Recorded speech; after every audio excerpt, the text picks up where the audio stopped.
Sometimes in life, we overlook the smallest signs because we're waiting for something big. We're waiting for a miracle, a dream, a dramatic change, something that shakes the earth beneath our feet. But Allah, the most merciful, often sends His signs in the quietest, most subtle ways. One of those ways might be something as simple yet as profound as a cat coming close to you. Now, you might ask, what does a cat have to do with divine science? Why would Allah choose such a small everyday moment to communicate something so powerful? But that's exactly the point. When your heart is open to Allah, when you're spiritually tuned in, you begin to notice that nothing is random. Not a leaf falling, not a breeze brushing past your cheek, and certainly not a living creature choosing to come near you for no worldly gains. In that moment, when a cat sits beside you, looks into your eyes, curls up at your feet, can carry within it a message from your Creator. The Quran reminds us there is not a creature on earth, nor a bird that flies with its wings, except communities like you. Lamb 6:38. That means they're not just animals. They are part of the same divine system you are. They are Allah's creation and they function according to His will. Nothing they do is without purpose. So when a cat from all the places it could go chooses to come near you, don't brush it off as a coincidence. Pause, reflect, ask yourself, what is Allah trying to show me here?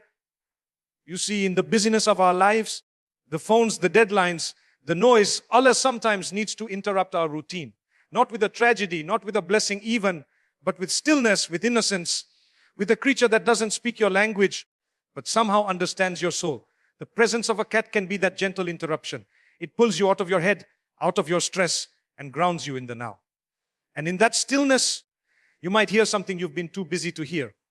The whisper of Allah reminding you, I am near. I see you. Slow down. Come back to me. Cats don't care about your money, your problems, your reputation. They don't judge your past. They don't look at the color of your skin or the sins you've committed. They don't hold grudges. They just come close. That's it. And in doing so, they reflect something beautiful about the nature of divine mercy.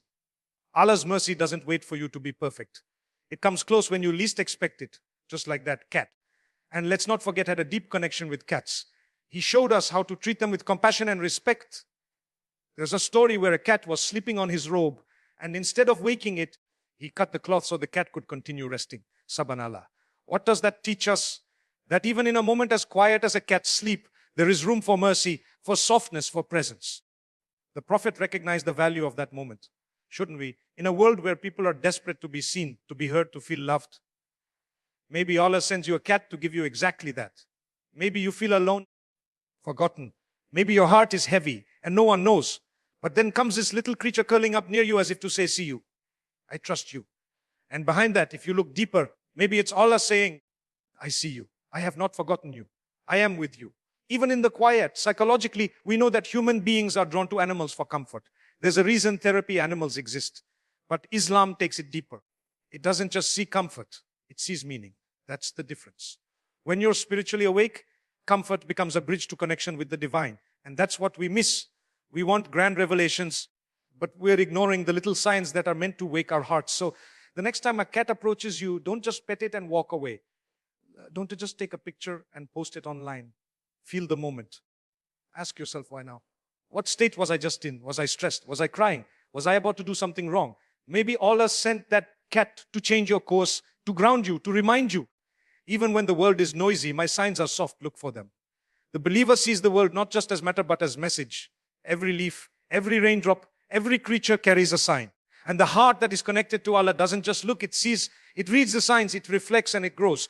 So next time a cat comes close to you, don't just see a cat. See a message. See an invitation. See mercy walking on 4 feet, because maybe, just maybe, that small moment is Allah's way of saying, I'm still speaking to you. Are you still listening? Sometimes we search so hard for signs of Allah's mercy that we overlook the simple, quiet ways in which it manifests. We want relief in the form of miracles, breakthroughs, dramatic changes in our lives.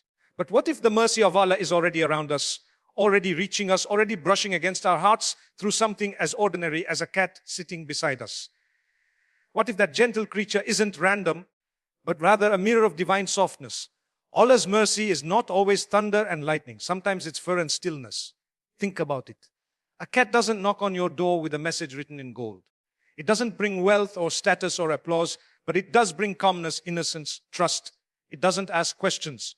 It doesn't demand anything beyond a little compassion. And perhaps through that simplicity, Allah is offering you something sacred, a moment of peace, a reminder of gentleness, a whisper of Rama, mercy, living and breathing in front of you. The Prophet Muhammad had a profound relationship with cats. He didn't just tolerate them, he honored them. There's a story in our tradition about how a cat was once sleeping on his robe, and instead of disturbing it, he cut off the part of the garment so the animal could continue resting. Subhanallah, what kind of heart does that? A heart rooted in mercy, a heart that recognizes Allah's creation as something deserving of kindness, not just when it's convenient, but even when it costs you something, even if it's a piece of your sleeve. Now ask yourself, where is your heart in those moments? When a cat comes near you, do you shoo it away or do you take that moment to soften your soul? Do you recognize it as a messenger of stillness in a world that moves too fast? Because if you look closely, cats embody something deeply spiritual. They're calm. They're quiet. They don't fight for attention. They exist without pretension. They don't chase status or beauty or wealth. And yet they are beautiful, loved, respected.